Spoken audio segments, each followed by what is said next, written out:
John McPeak, and you are watching Community Focus, presented by the Friends of MCTV. In this third segment, our guest is Cody Gould, the Director of Resource Development at United Way of Midland County. Welcome to Community Focus. Thanks for having me, John.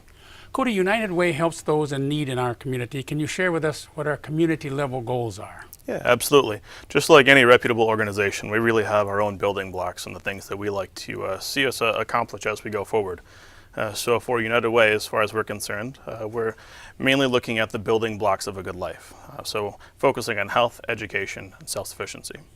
So within the health, education, self-sufficiency platform, we're really making sure that we have optimal health, childhood and youth success, as well as housing stability. Mm-hmm.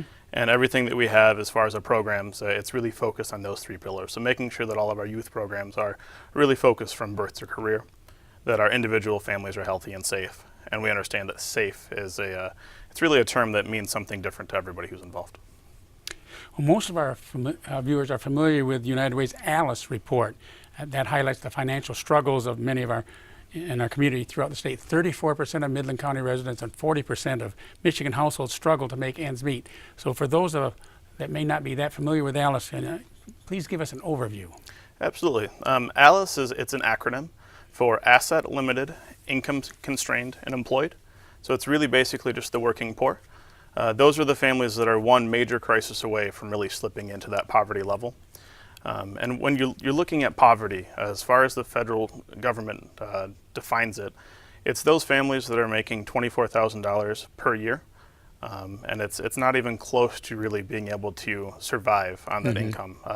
Looking at the basic needs of life, a survival budget is at $56,000 a year. And it's just a remarkable gap that we're seeing. And so when you mention that 34% number for Midland County who struggle to really meet those basic needs, we're looking at 11% that are households in Midland that are in poverty, and then another 23% that are at that isALICE level that we'd spoken about previously. And the report looks at several measurements, several metrics. Yep, so the isALICE report really looks at housing, childcare, healthcare, transportation, and food. That doesn't include anything for savings, entertainment, or any emergency repairs, those things that can really make a family slip into that isALICE level, or that poverty level, sorry. Now, how is United Way working to meet the needs of the isALICE households? So again, looking at the basic fundamentals, we're really concerned about household stability. So with that is directly related to isALICE. So we look at funding programs that really help with employment skills, basic needs, financial management services, stable affordable housing, which is defined as 30% of one's annual income, affordable daycare, and we're also looking at short-term intervention to mitigate crisis and prevent downward spirals. So really trying to provide food for a month, or helping a father fix a car, or maintaining financial stability through those crises. Mm-hmm. Other ways that United Way helps with the isALICE? Yeah, so some of the long-term solutions that we look at are really trying to figure out what those root causes are, really looking at some systemic change. So educating the community as needs of the populations, educating the community as to the needs of this population and how it affects all of us. Sparking conversation with businesses as to how they can be a part of the solution.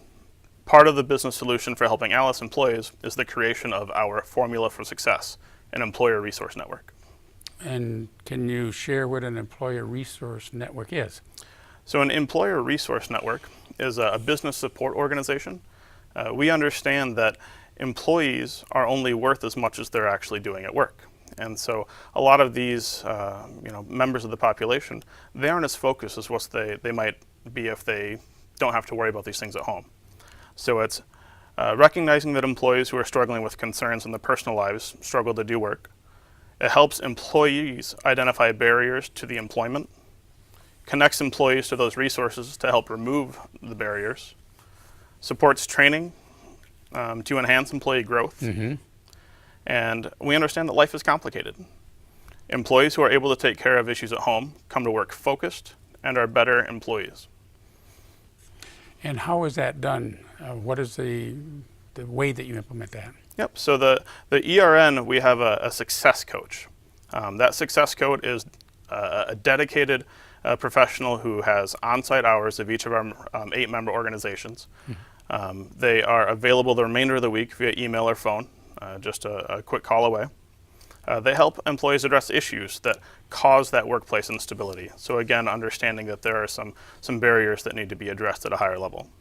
And with this, we have monthly member meetings. It's really an organization of the 8 member companies. It's identifying some of the greater needs in the community and what they can do to not only respond to those needs, but help prevent those needs going forward.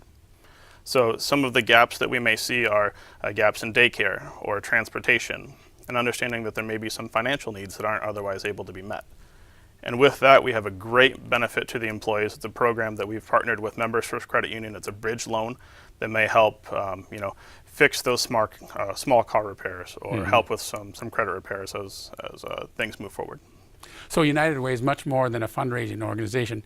Now, you've been describing how United Way plays a key role in identifying the top issues of the community, then aligns with agencies that can have an impact in improving those issues. Let's shift gears from achieving community impact to funding it.